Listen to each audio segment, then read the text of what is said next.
Assalamualaikum warahmatullahi wabarakatuh. Hari ini saya akan menceritakan tentang perempuan yang sangat luar biasa, yaitu Nusaibah binti Ka'ab. Nah, kisah ini mungkin teman-teman telah sering didengar ya.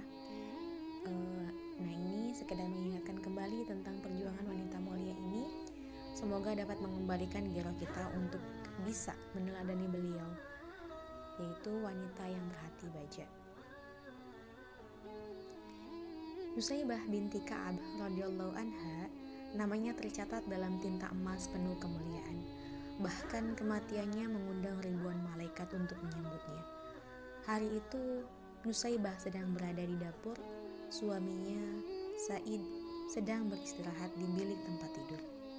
Tiba-tiba terdengar suara gemuruh bagaikan gunung-gunung batu yang runtuh.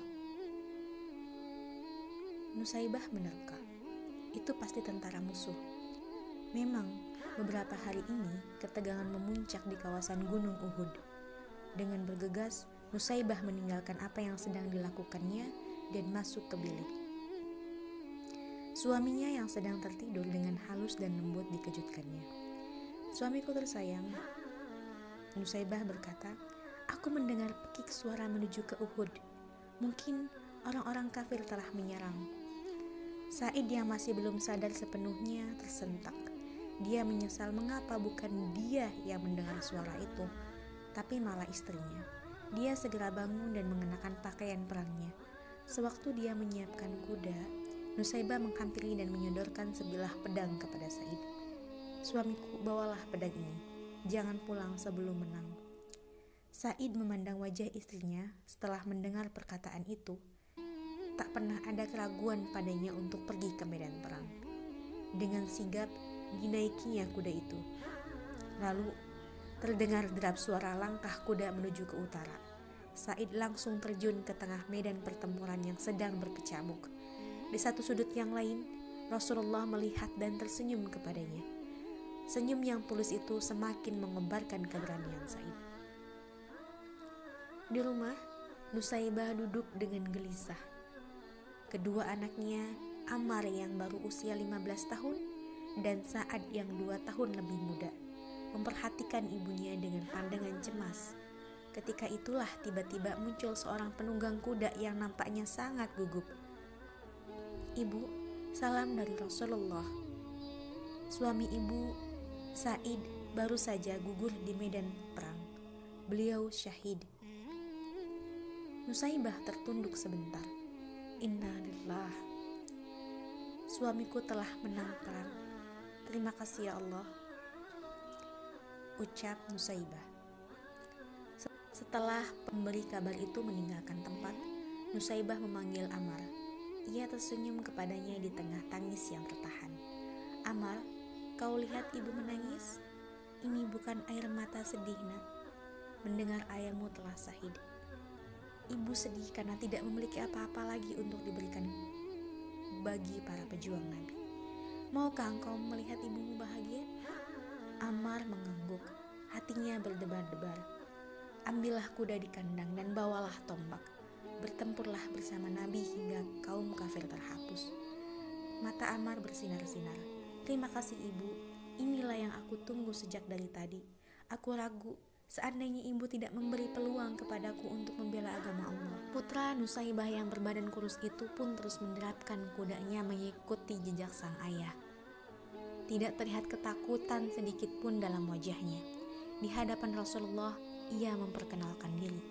"Ya Rasulullah, aku Ammar bin Sa'id. Aku datang untuk menggantikan ayahku yang telah gugur." Rasulullah dengan terharu memeluk anak muda itu. "Engkau adalah pemuda Islam yang sejati. Ammar, Allah memberkatimu." Hari itu pertempuran berlalu cepat. Pertumpahan darah berlangsung hingga petang. Pagi-pagi seorang utusan pasukan Islam berangkat dari perkemahan di medan perang. Mereka menuju rumah Nusaibah. Setibanya di sana, wanita yang tabah itu sedang termangu-mangu menunggu berita. "Ada kabar apakah gerangan?" serunya gemetar ketika sang utusan belum lagi membuka suaranya. "Apakah anakku gugur?"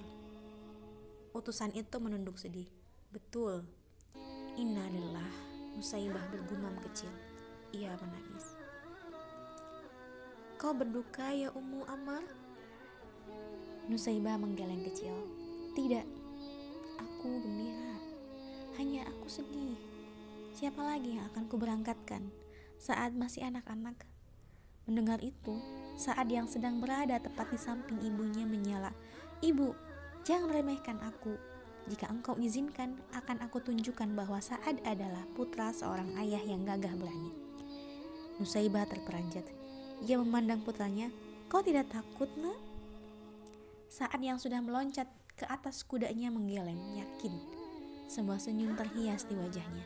Ketika Nusaibah dengan besar hati melambaikan tangannya, Sa'ad hilang bersama utusan tentara itu. Di arena pertempuran, Sa'ad betul-betul menunjukkan kemampuannya. Pemuda berusia 13 tahun itu telah banyak menghempaskan nyawa orang-orang kafir. Hingga akhirnya tibalah saat itu, yakni ketika sebilah anak panah menancap di dadanya. Sa'ad tersungkur mencium bumi dan menyerukan Allahu Akbar. Kembali Rasulullah memberangkatkan utusan ke rumah Nusaibah. Mendengar berita kematian itu, Nusaibah meremang bulu tengkuknya. Hai utusan, ujarnya. Kau saksikan sendiri. Aku sudah tidak memiliki apa-apa lagi. Hanya masih tersisa dariku yang tua ini. Untuk itu, izinkanlah aku ikut bersamamu di medan pertempuran. Sang utusan mengerutkan keningnya. Tapi engkau wanita, wahai ibu. Nusaibah tersinggung. Engkau meremehkan aku karena aku wanita. Apakah wanita tidak ingin pula masuk surga melalui jihad? Nusaibah tidak menunggu jawaban dari utusan tersebut. Ia bergegas menghadap Rasulullah dengan mengendarai kuda yang ada. Tiba di sana, Rasulullah mendengarkan semua perkataan Nusaibah. Setelah itu Rasulullah pun berkata dengan senyum, Nusaibah yang dimuliakan Allah, belum masanya wanita mengangkat senjata. Untuk sementara, engkau kumpulkan saja obat-obatan dan rawatlah tentara yang luka-luka. Pahalanya sama dengan yang bertempur. Mendengar penjelasan Nabi demikian, Nusaibah pun segera menenteng obat-obatan dan berangkat ke tengah pasukan yang sedang bertempur. Dirawatnya mereka yang mengalami luka-luka dengan cermat. Pada suatu saat, ketika ia sedang menunduk dan memberi minum seorang prajurit muda yang luka-luka, tiba-tiba rambutnya terkena percikan darah. Nusaibah lalu memandang. Ternyata kepala seorang tentara Islam tergolek, tewas terbabat oleh senjata orang kafir. Timbullah kemarahan Nusaibah menyaksikan kekejaman ini. Apalagi ketika dilihatnya Rasulullah terjatuh dari kudanya, akibat keningnya terserempet anak panah musuh. Nusaibah tidak dapat menahan diri lagi menyaksikan hal itu. Ia bangkit dengan gagah berani, diambilnya pedang prajurit yang tewas itu, ditaiki kudanya, lantas bagikan singa betina yang mengamuk. Musuh banyak yang terbirit-birit menghindarinya. Puluhan jiwa orang kafir pun tumbang, hingga pada suatu waktu ada seorang kafir yang mengendap dari arah belakang dan langsung menebas putus lengan kirinya. Nusaibah pun terjatuh, terinjak-injak oleh kuda. Peperangan terus berjalan. Medan pertempuran makin menjauh, sehingga tubuh Nusaibah teronggok sendirian. Tiba-tiba Ibnu Mas'ud menunggang kudanya, mengawasi kalau ada orang yang bisa ditolongnya. Sahabat itu begitu melihat ada tubuh yang bergerak-gerak dengan susah payah, dia segera mendekatinya, dipercikannya air ke muka tubuh itu. Akhirnya Ibnu Mas'ud mengenalinya. Istri Sa'idkah engkau? Nusaibah samar-samar memperhatikan penolongnya, lalu bertanya, bagaimana dengan Rasulullah? Selamatkah baginda? Baginda Rasulullah tidak kurang suatu apapun. Engkau Ibnu Mas'ud bukan? Pinjamkan aku kuda dan senjatamu padaku. Engkau masih terluka parah, Nusaibah.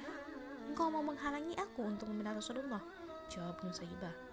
Terpaksa Ibnu Mas'ud menyerahkan kuda dan senjatanya. Dengan susah payah, Nusaibah menaiki kuda itu lalu menderapkannya menuju medan pertempuran. Banyak musuh yang dijungkir balikannya.